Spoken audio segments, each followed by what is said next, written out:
The final example we're going to look at is a reprise of the themes we've seen in coordination dynamics and in Walter Freeman's work. So to that extent, it's very much continuous. It employs dynamical systems concepts to come at emergent phenomena that arise from the interaction of multiple components. As we've said several times now, if we develop a dynamical account, we're not forced into saying that we're modeling the person or the brain or any. We define the system.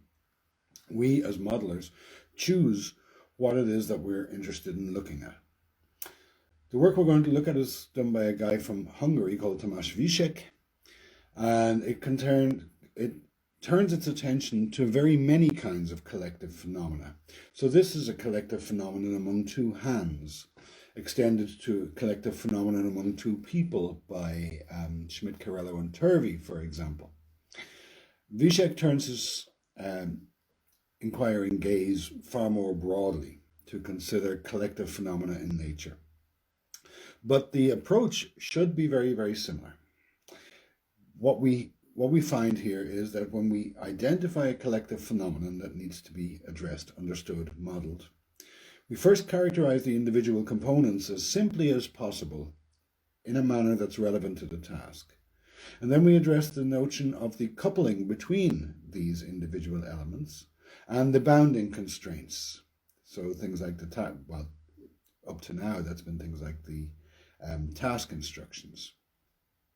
And what we try to see is whether the observed phenomenon at the collective level can be understood as emerging from the interactions of appropriately characterized individual constituents and appropriately characterized coupling functions. So in this generic application of the following elements, it's entirely of a nature with everything we saw in coordination dynamics. We've got constraints, we've got the components or individuals, and we've got the interactions among them, which collectively give rise to the phenomenon. Vízsek is not a psychologist. Here are some of the problems that he's addressed in this mode, looking at the evolution of the social network of scientific collaborations, for example, simulating the dynamical features of escape panic, something which we need models for, quantifying social group evolution, simulating pedestrian crowds in both normal and evacuation situations, the hierarchical dynamics of pigeon flocks, the generic modeling of cooperative growth patterns in bacterial colonies, the sounds made when hands clap in a theatre, the physics of applause, the Mexican wave found in football stadia. What a diverse set of topics. And how interesting that this one framework allows us to capture something of interest, to understand the relationship between the emergent behavior and the components and the coupling between the components, and to allow us potentially to build models in which we can vary parameters in order to, for example, model panicking crowds. The one example we're going to look at is the last one, is the Mexican wave. You're probably familiar with the Mexican wave. It's a phenomenon that sometimes occurs in football stadiums. I'm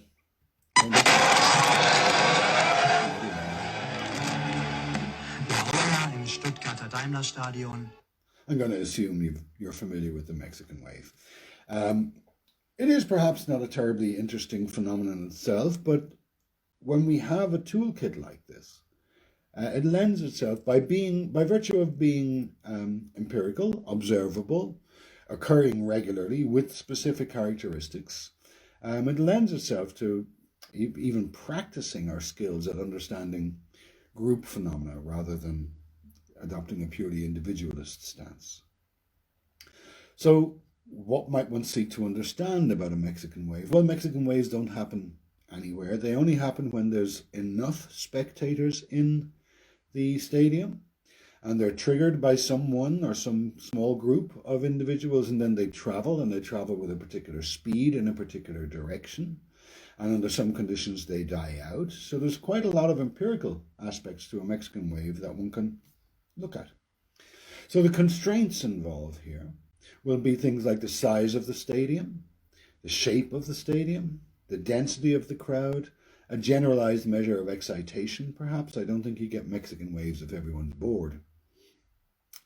Then, what are the relevant characteristics of the individual that such a model would need to capture? Well, the component in our model of a Mexican wave will not be a person with their dreams, hopes, ambitions, memories, bank accounts, and reputation. It will be a simple element that displays a simple behavior, standing up and lifting its arms, and it will have contacts with a specific local set of immediate neighbors. The interaction between them will be a simple triggering event when the neighbor's excitation passes a particular threshold. So this allows us then to build a computational model which looks something like this. So this is the operation of the model in a square, an artificial square stadium. So you can see how we've gone taking the same kinds of concepts, the same modeling approach, to a radically different area. Here's just an illustration of the kind of analysis done. These are all the simulation analyses in which you model the propagation, the probability of starting a wave based on various circumstances.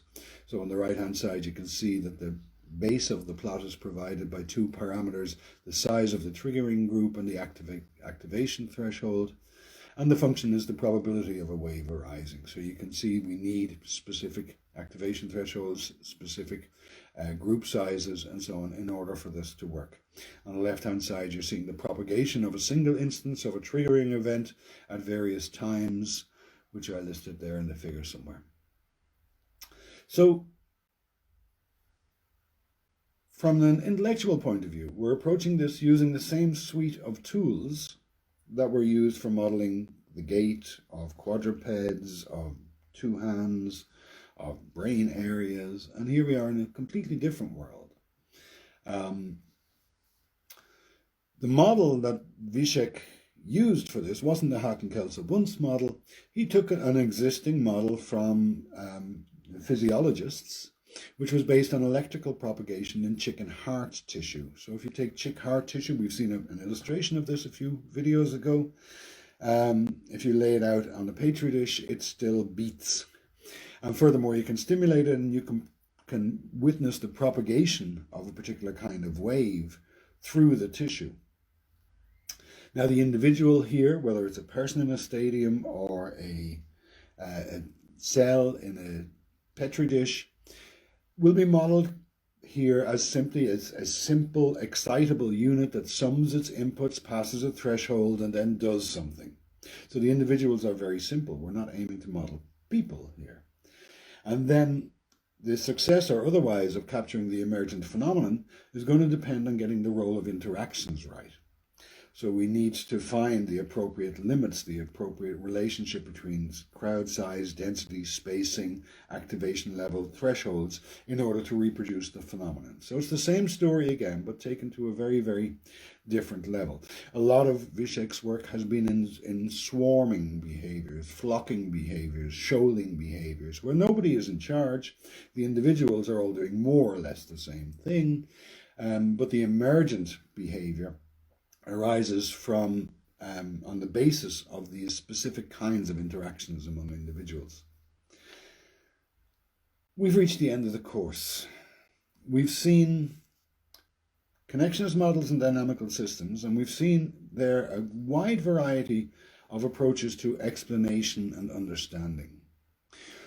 One theme that's been constant throughout, I hope, is that models are constructions that we make on the basis of choices that we make. They don't interpret themselves, and we need to be very clear about the respective roles of the world and the modeler, and perhaps other agents, as we interpret our scientific models. We've seen some disastrously bad reporting. This is entirely predictable. It happens all the time, unfortunately. Depending on the suite of tools we have, we will approach different phenomena in different ways, and there's no obvious textbook way to observe something in the world and then reach out for a mathematical model. We saw, for example, the auto-associators were part of the Lego toolkit of the Schaffer and Marshall modelers as they approach developmental psychology. Here we've seen the tools, limited tools of a specific kind of approach to dynamical modeling applied in very, very different fields despite their underlying similarity.